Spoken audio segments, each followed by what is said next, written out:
তো বন্ধুরা, আপনারা সবাই কেমন আছেন? আশা করি ভালো আছেন। তো আজকে একটা নতুন ব্লগ নিয়ে গা চা ধুয়ে রেডি। এখন মানে দোকানে যাবো, তা স্পিডিং গঞ্জি খুঁজতেছি, কোনটা পরবো। এই পুরানটাই পরে নেই,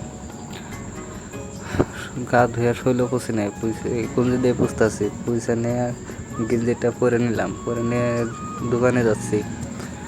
দোকানে যাওয়ার এটা হলো আমার গাঁয়ের রাস্তা, আমার বাড়ির সামনে দোকানে যাওয়ার রাস্তা। আর ওই সামনে দেখতেছি যে পাকা খোটা, ওই খোটার এখানে এটা হলো আমার মাঠফিল্ড। আমি বছরে বছরে এখানে নামাজ পড়ি, তার মানে ডেইলি বছরে বছরে এটা আমার মাঠফিল্ড। তারপর এটা আমার দোকান।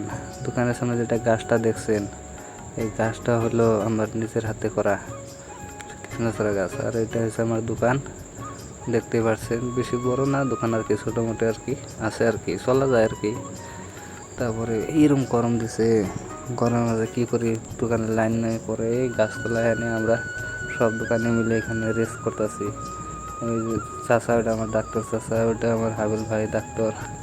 আর ওই যে এটা আমার হাবিল সাহেবের দাদা, সম্পর্কে আমারও দাদা লাগে আর কি।